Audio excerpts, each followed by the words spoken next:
रामकृष्ण हरी.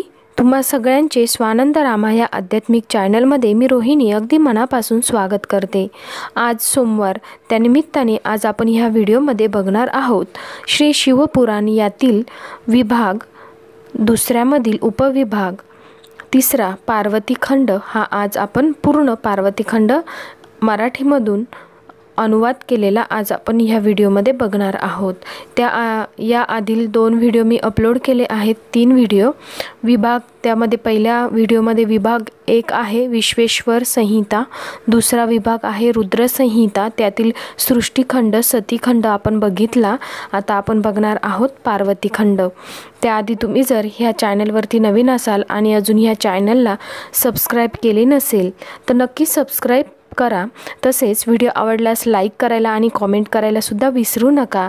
आणि मला थोडीशी सर्दी झाली आहे, त्यामुळे तुम्ही पण थोडंसं समजून घ्या. माझा आवाज हा आज वेगळा येईल ह्या व्हिडिओमध्ये, त्याबद्दल मी क्षमस्व. तर मग चला आता आपण सुरुवात करूया. श्री शिवपुराण कथासार यातील विभाग 2 मधील उपविभाग पार्वती खंड, त्यातील पहिला अध्याय अंबेचा नूतन जन्म. ब्रह्मदेव म्हणाला, भरतखंडाच्या उत्तरेला जो महान गिरिराज हिमालय आहे त्याचा अधिष्ठाता देव म्हणजे ही हिमालयच. त्याला विवाह करावयाचा होता. तेव्हा देवांनी दिव्य पितृगणांची कन्या मेना हिच्याशी त्याचा विवाह केला. सर्व देव त्या विवाहासाठी विष्णूसह जमले असता देवांनी हिमालयाला त्याच्या विनंतीवरून पुढील कार्याची कल्पना दिली. देव म्हणाले, हिमवता, सर्व विश्वाची माता उमा ही दक्ष कन्या सती म्हणून जन्माला आली होती. तिचा विवाह शिवाशी झाला होता. यज्ञ प्रसंगी दक्षाने तिचा व शिवाचा अपमान केला तेव्हा तिने योगबलाने आपले शरीर दग्ध केले आणि ती मूळ स्थानास गेली. शिवाशी पुन्हा मिलन व्हावे या इच्छेने ती तुझी पत्नी मेना हिच्या पोटी कन्या रूपाने जन्म घेणार आहे.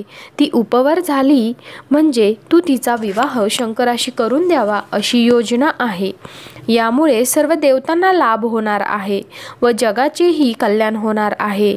शंकराशी निष्ठेने कार्य करणाऱ्या देवता तुलाही वश होतील. शिव हा हिमालयाचा जामात म्हणून प्रसिद्ध होईल. हिमालयाने ते मान्य केले. त्यानंतर देवांनी जगन्मातेची स्तुती केली व तिच्या भावी अवताराची योजना त्यांनी तिला सांगितली व देवकार्यासाठी हिमालयाची कन्या म्हणून जन्म घेऊन शिवाची पत्नी झाल्यास देवांवर उपकार होतील असेही सांगितले. अंबिका म्हणाली, मी सती असतानाही हिमालयाने मजवर पित्याप्रमाणे माया केली होती, म्हणून मी त्याची कन्या म्हणून जन्म घेईल. तुम्ही चिंता करू नका. देव अंतर्धान पावले. मग देवांनी हिमालय व मेना यांना तप करण्यास सांगितले.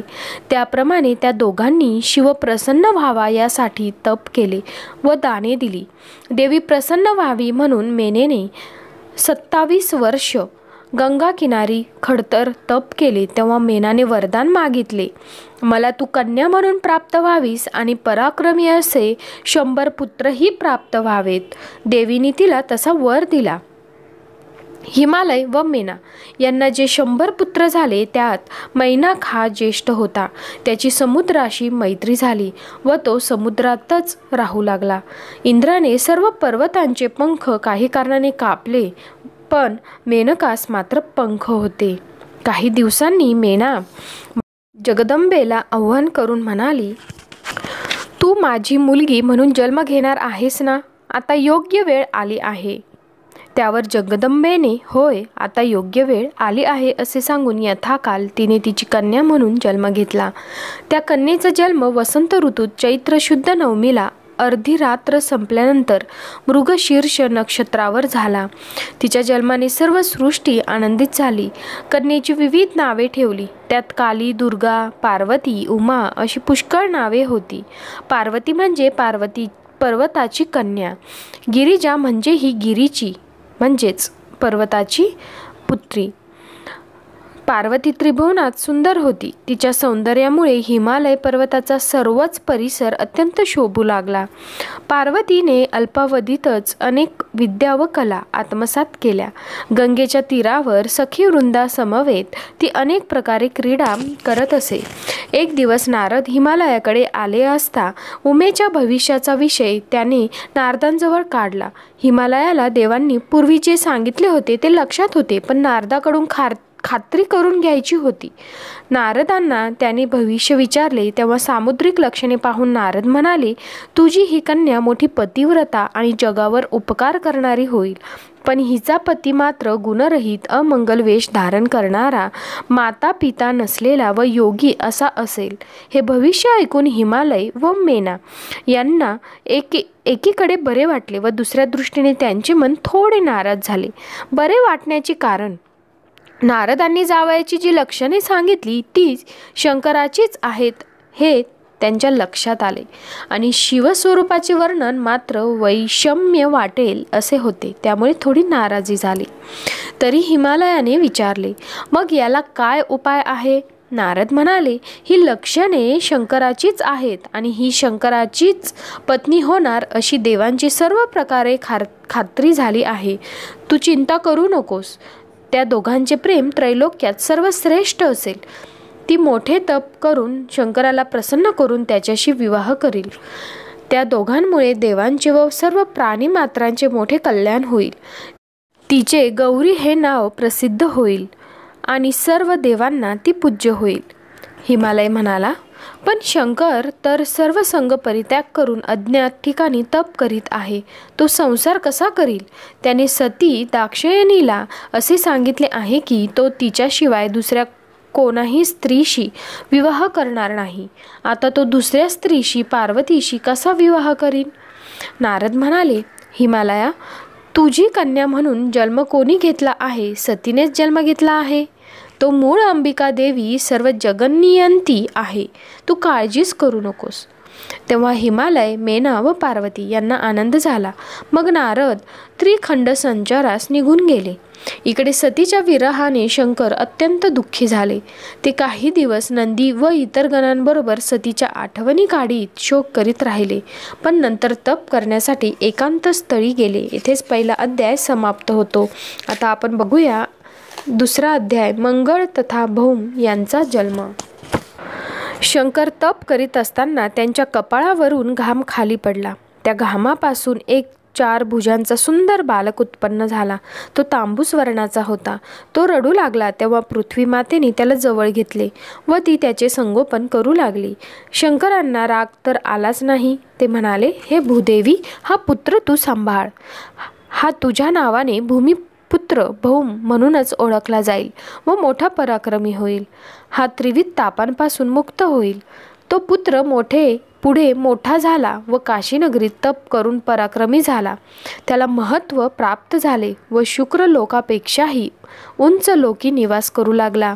येथेच दुसरा अध्याय समाप्त होतो. आता बघूया तिसरा अध्याय, पार्वतीचा युक्तिवाद. शंकरांना सतीच्या पार्वतीच्या रूपात जन्म घेण्याची कथा कळली होतीच. त्यांनी तपासाठी गंगावतरणाच्या स्थानाची निवड केली व हिमालयाला मला येथे तप करताना कोणी त्रास देऊ नये अशी व्यवस्था करावी असे सांगून तप करण्यास प्रारंभ केला. हिमालयाने त्याप्रमाणे अवस्था केली, पण स्वतःसाठी व कन्या पार्वतीसाठी शंकराजवळून त्यांची सेवा करण्याची अनुज्ञा मागितली. तेव्हा शंकर हिमालयाला म्हणाले, हे पहा, तू सेवा केलीस तरी चालेल, पण तुझ्या कन्येला येऊ देऊ नकोस. तपस्व्यांनी स्त्रियांपासून दूर राहावे. त्यावेळी पार्वती म्हणाली, भगवन, आपण जे मला येऊ देणार नाही म्हणतात ते हट्ट बाजूला ठेवा. ज्या शक्तीच्या योगाने आपण तप करू शकता ती सर्व प्राणीमात्रांतील शक्ती, आपण ज्या बुद्धीचा विनियोग तपार्थ करता ती बुद्धी ही मीच आहे. मी सर्व व्यापिनी शक्ती आहे. प्रकृती मीच आहे. लोक तुमची आराधना करतात, पूजा अर्चा करतात, ती ही शक्ती मीच आहे. शंकर म्हणाले, मी तप करून प्रकृतीचा नाश करणार आहे. प्रकृतीशिवाय मी एकमेव नित्य स्थित असतो. लोकाचार सोडून मी निर्विकार राहत आहे. पार्वती म्हणाली, आपण बोलत आहात ती वाचा ही शक्तीच आहे. आपण यथायोग्य विचार करा. सर्व क्रिया, चेतना, हालचाली प्रकृतीनेच होतात. तिच्याशिवाय राहता कसे येईल? मी म्हणते, आपण माझ्या प्रकृतीच्याच अनुग्रहामुळे साकार व सगुण आहात. आपण निर्विकारी कसे व मजविरहित कसे होऊ शकाल? बरे, स्वतः प्रकृतीच्या पलीकडे आहोत असे आपण म्हणता, तर मी जवळ असून सेवा केली तरी काय फरक पडणार? तुम्हाला भीती वाटण्याचे कारणच नाही. तेव्हा शंकरांनी तिलाही तपश्चर्येच्या स्थानी येऊन फळे आणून दिले इत्यादी सेवा करण्याची अनुज्ञा दिली. नंतर शंकराने हिमालयाची रीतसर संमती घेतली व पर्वत शिखरावर एकांत स्थानी तपश्चर्या करण्यास प्रारंभ केला. पार्वती ही सख्यांसह किंवा पित्यासह शंकराच्या जरुरीच्या वस्तू आणून देण्यासाठी काही कामे करू लागली. नंदीगण वगैरे तिला विरोध करीत नसत. पार्वती शंकराची सेवा करताना कधी कधी गायनही करीत असे. ती शंकराचे एकाग्र मनाने एकटक नेत्र लावून ध्यान करीत असे. सर्व प्रकारे आपले मन शंकरांनी विरक्तच ठेवले होते व ते तेथे तप करीत राहिले होते. यावेळी पार्वती 8-10 वर्षाची होती. हळूहळू पार्वती वयात येऊ लागली. शंकरांचे निर्विकार विरक्तीत तप चालूच होते. त्यांना पार्वतीचा मोह पडला नाही.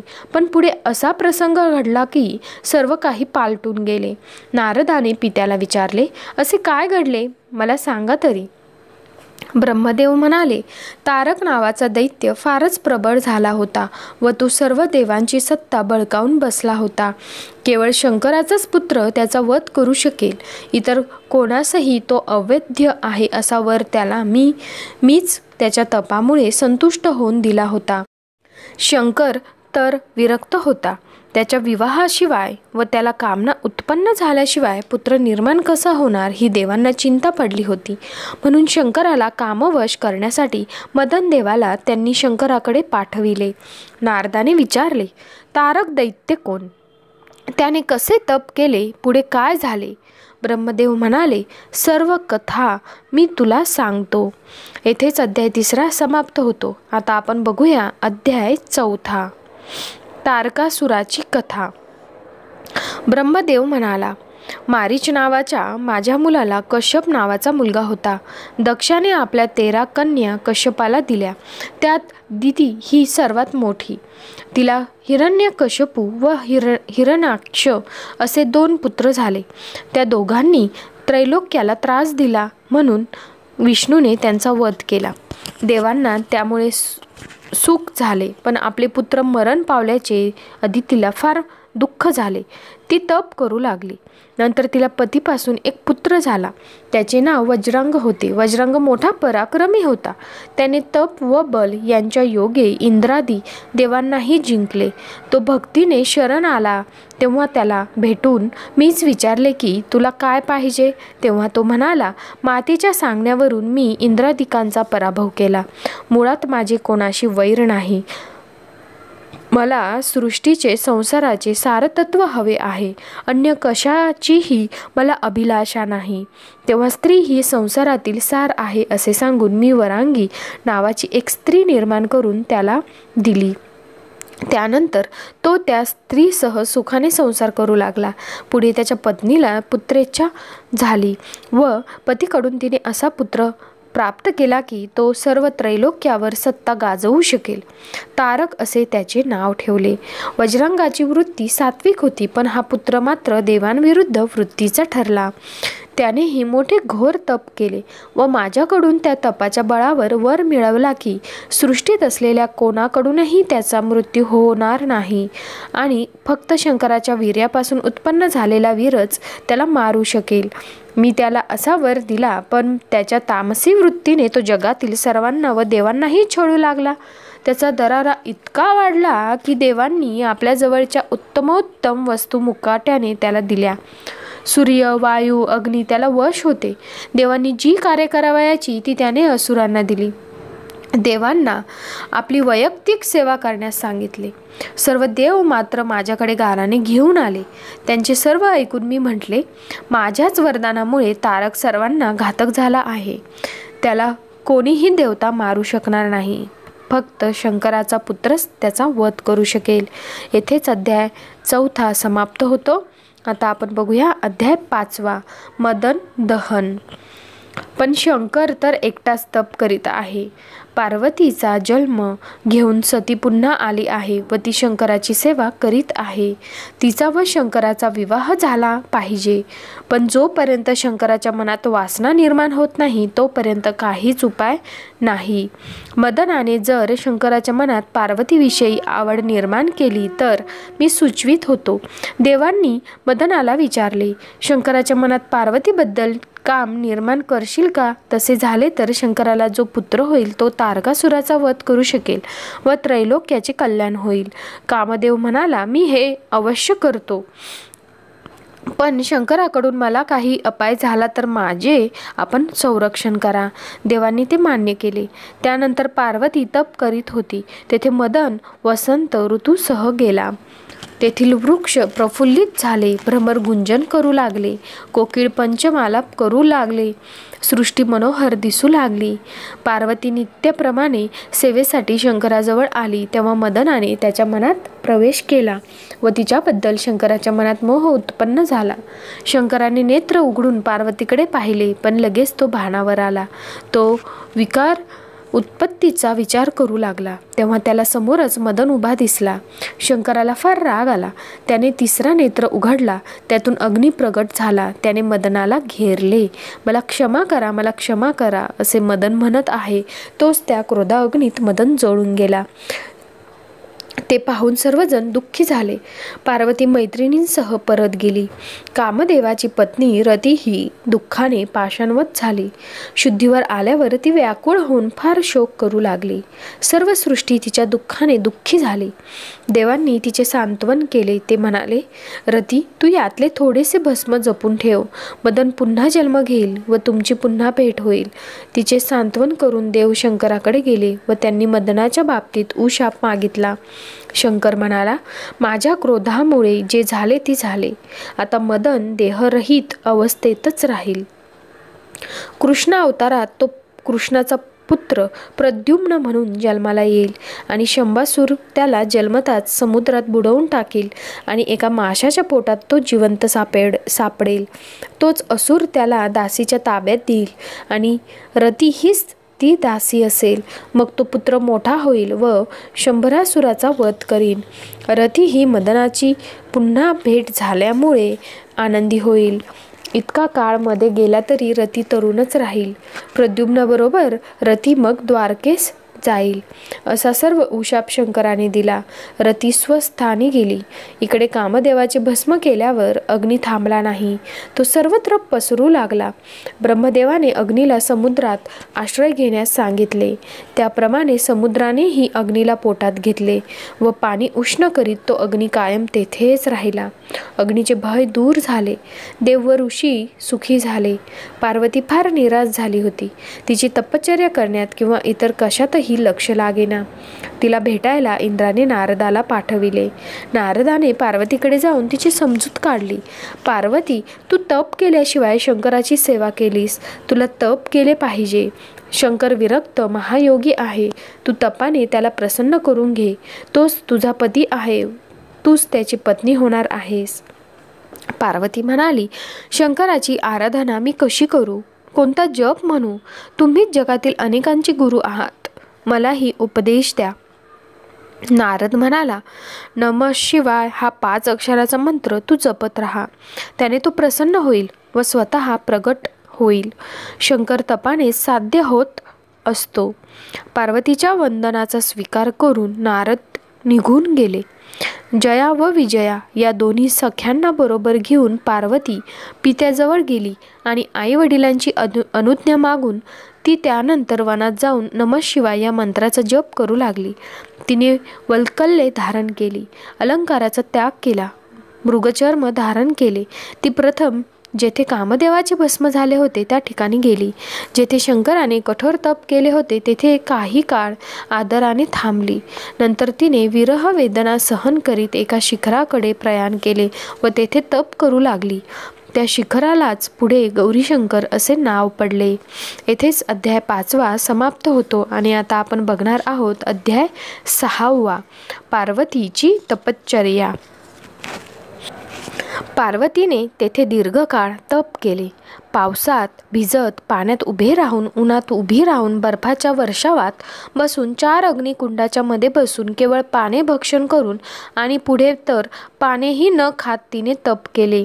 पर्णही भक्षण करीत नाही म्हणून तिला अपर्णा असे नाव पडले. पार्वतीची खडतर तपश्चर्या पाहून ऋषीमुनी चकित झाले व तिच्या दर्शनासाठी आले व तिची प्रशंसा करून परत गेले. पार्वतीच्या तपाचा प्रभाव चराचर सृष्टीवर पडू लागला. तिचा मंत्र दिशादिशात घुमत होता. इंद्र व ब्रह्मदेव त्यावेळी विष्णूकडे गेले. विष्णू म्हणाला, पार्वतीशी विवाह करण्यास शंकर तयार होणे आवश्यक आहे. मी त्याला तशी विनंती करीन, त्याचे मन वळवीन. तुम्ही सर्व देवांसह माझ्याबरोबर चला, आपण सगळेच जाऊया. देव म्हणाले, शंकर आम्हाला दत्त करील अशी आमच्या मनात भीती आहे. विष्णू म्हणाला, भिवू नका, शिव हा विश्वाचे कल्याण करणारा आहे. त्यामुळे देवांच्या कार्यासाठी विवाह करणे आवश्यक आहे हे त्याला समजावून सांगितले तर तो तयार होईल. सर्व देवदेवता पार्वतीला भेटून तिची प्रशंसा करून पुढे शंकराकडे गेले. नेहमीप्रमाणे त्यांनी नारदालाच पुढे पाठवले. शंकरासमोर नंदी आणि गण होते. नारदाने पाहिले की शंकर आनंदात आहेत. मग सर्व देवांना ते घेऊन गेले. नंदीने देवांच्या संकटाचे व आगमनाचे प्रयोजन शंकराला सांगितले. शंकराने देवांना विचारले, आपण कशासाठी मला भेटायला आले आहात? निसंकोचपणे सांगा.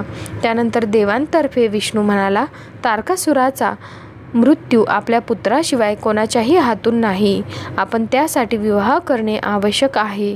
तारकासुराने त्रैलोक्यात सर्वांना त्रास दिला आहे.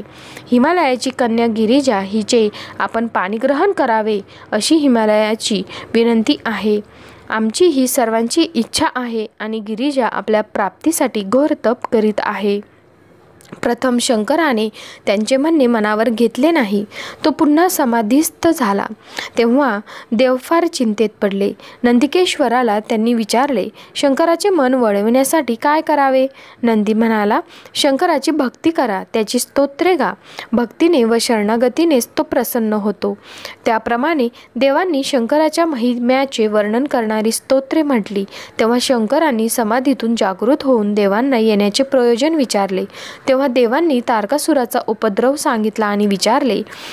तसेच विवाहाविषयी पुन्हा विनंती केली. तेव्हा शंकर म्हणाला, देवांनो, स्त्रीशी संबंध ठेवणे हे तपश्चर्येला हानिकारक आहे. जर आत्मसुख हवे असेल तर साधकाने स्त्री संग सोडला पाहिजे. परंतु मी भक्ताच्या अधीन असल्यामुळे तुमचे कार्य करीन. जे दुःख तुम्हाला तारकासुरामुळे झाले आहे ते दूर करीन. माझे मन विषयात रमत नसले तरी मी केवळ पुत्र व्हावा व त्याच्या हातून तारकासुराचा वध व्हावा एवढ्यासाठी गिरिजेला पत्नी म्हणून स्वीकारेन. शंकर पुन्हा समाधीमग्न झाला. देव स्वस्थानी गेले. नंतर शंकराने पार्वतीच्या सेवेमुळे प्रसन्न होऊन सप्तर्षीचे स्मरण केले. तेव्हा ते उपस्थित झाले. तो त्यांना म्हणाला, पार्वती उत्तम तप करीत आहे, पण तिची अनन्य भक्ती माझ्या ठाई आहे की नाही? ती एकाग्र मनाने माझीच इच्छा करीत आहे की नाही याची परीक्षा घ्या. तेव्हा सप्तर्षी तेथून निघाले. त्यांनी पार्वतीची भेट घेतली. त्यांनी विचारले, तू कोणत्या हेतूने तप करीत आहेस? तू कोणत्या देवाला प्रसन्न करू इच्छितेस? पार्वती म्हणाली, मी अप्राप्य अशा भगवान शंकरासाठी नारदाच्या सांगण्यावरून तप करीत आहे.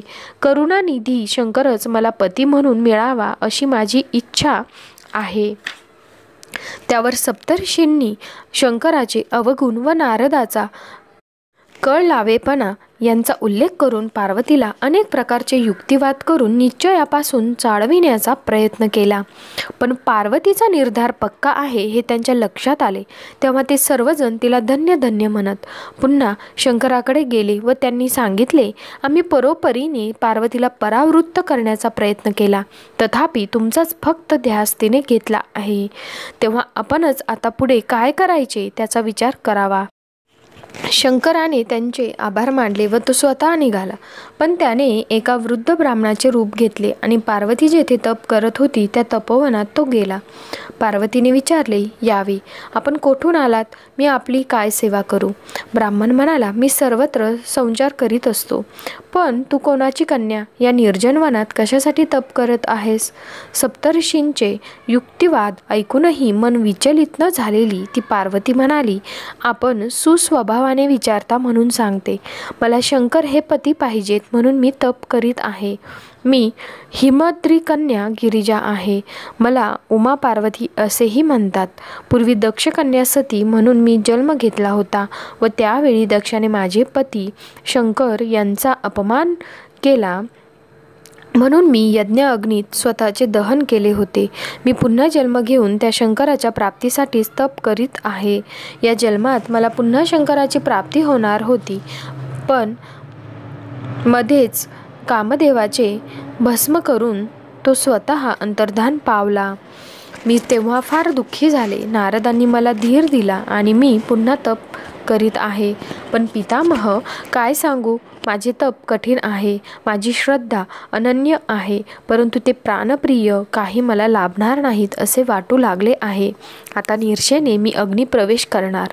तो ब्राह्मण तिचे त्या बेतापासून मन परावृत्त करू लागला, पण तिने अग्निप्रवेश केला.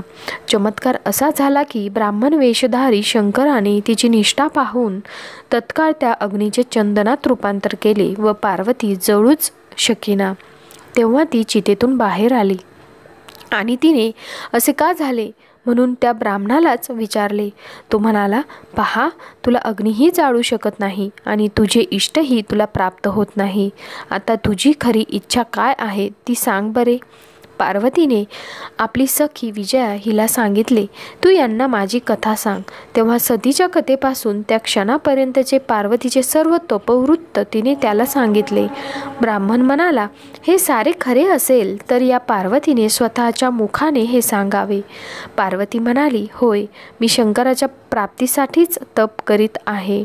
ब्राह्मण म्हणाला, तुझा हा हट्ट चालव, पण खरे म्हणजे तो महादेव निर्धन, अस्वच्छ, अमंगल आहे.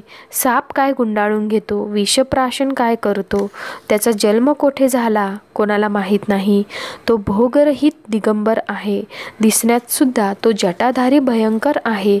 अशा वरासाठी तू उगाच का तळमळतेस? इत्यादी अनेक प्रकारे त्या ब्राह्मणाने तिचे मन वळवण्याचा प्रयत्न केला. तो शंकराची वारंवार निंदा करू लागला. तेव्हा पार्वतीला राग येऊन ती विजयाला म्हणाली, शंकराची आणखी निंदा ऐकण्याची माझी इच्छा नाही. तू इथून चल, आपण येथून निघून जाऊया, म्हणजे मला शिवनिंदा ऐकण्याची वेळ येणार नाही. असे म्हणून पार्वती विजयाला घेऊन तेथून रागाने जाण्यास निघाली. तेव्हा त्या वृद्ध ब्राह्मणाच्या ठिकाणी तिला अचानक साक्षात शंकरच प्रगट झालेला दिसला. त्या शंकराने प्रसन्न होऊन दिव्य स्मित हास्य केले आणि पुढे होऊन तिचा हात आपल्या हाती घेतला. तो म्हणाला, पार्वती, मी तुझवर प्रसन्न आहे. तू आपल्या तपाने मला आपले केले आहेस. मी तुझा दास आहे. आता तू मला सोडून जाऊ नकोस. तुझा विरह आता मला सहन होणार नाही. पार्वती तपश्चर्येचे सर्व कष्ट विसरली. तिला फार आनंद झाला. ती म्हणाली, पूर्वीपासून आपणच माझे पती आहात हे विसरलात की काय? त्यासाठी तर आपण दक्षाच्या यज्ञाचा नाश केलात आणि मी हिमालय व मेना यांची कन्या म्हणून जन्म घेतला आहे. मी आता माझ्या पित्याच्या निवासस्थानी जाते. आपण तेथे येऊन मला मागणी घातली पाहिजे. शंकर म्हणाला, मी अशी मागणी का करू? मी सर्वांचा आत्मा निर्गुण निराकार आहे. पार्वती म्हणाली, आपण पुरुष व मी प्रकृती आहे. आपण केवळ भक्तांसाठी व जगाच्या कल्याणासाठी सगुण व साकार रूप धारण करीत असतो. तेव्हा सर्व लीला आपण करून दाखवल्या पाहिजे. शंकराला ते पटले. तो म्हणाला, ठीक आहे, मी तुझ्या सांगण्याप्रमाणे तुझ्या पित्याकडे मागणी घालतो. असे म्हणून शंकर अंतर्धान पावला. येथेच अध्याय 6वा समाप्त होतो. आता आपण बघूया अध्याय 7वा, हिमालयाकडे मागणी. पार्वती प्रसन्न मनाने घरी गेली. शंकर प्रसन्न झाला हे ऐकून हिमालयाला फार आनंद झाला. त्याने व मेना राणीने मोठा आनंदोत्सव साजरा केला. नंतर हिमालय सर्वांना घेऊन गंगेवर स्नानासाठी गेला.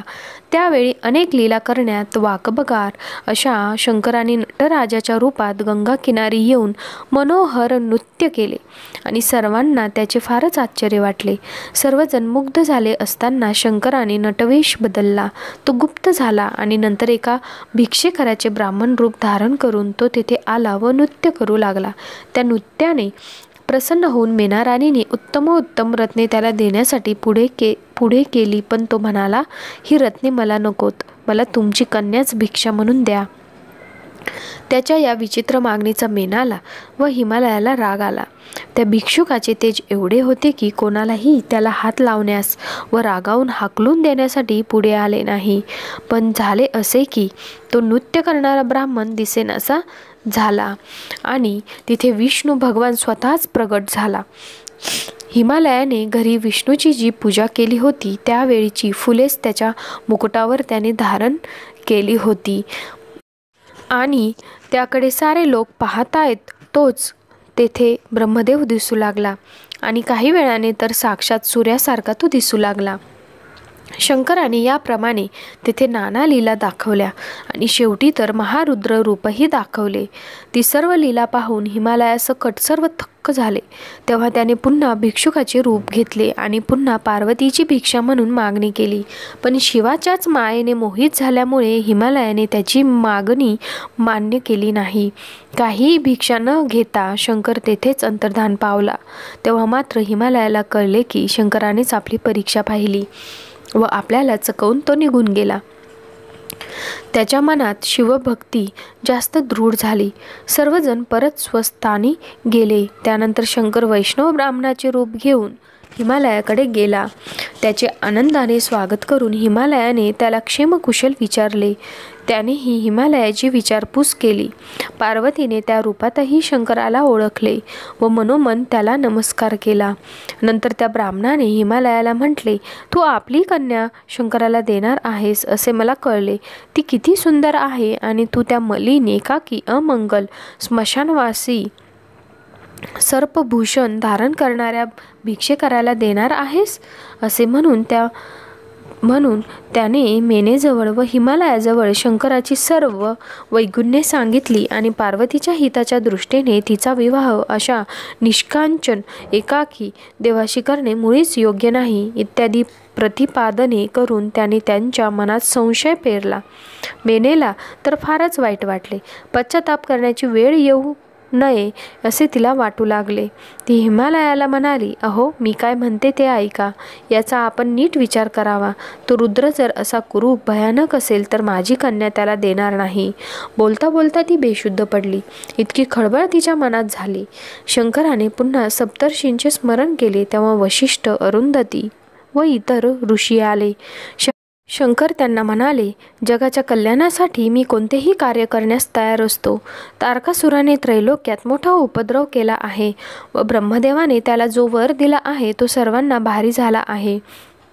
माझ्या पुत्रापासूनच वध व्हावा असा वर त्याने मागून घेतला आहे. त्यासाठी मला विवाह करणे जरूर आहे. हिमवतीची कन्या गिरिजा हिचे मी पाणी ग्रहण करावे अशी तुमची सर्वांची इच्छा आहे. हिमालयाकडे तुम्ही सर्वांनी जावे व देवकार्यासाठी तिला माझ्यासाठी मागणी घालावी. हिमालय एखादे वेळी तयार नसेल, मेनासुद्धा तयार नसेल, पण गिरिजेने मला वरिले आहे. तिचा विवाह माझ्याबरोबर होणे आवश्यक आहे. सप्तर्षींनी ते मान्य केले.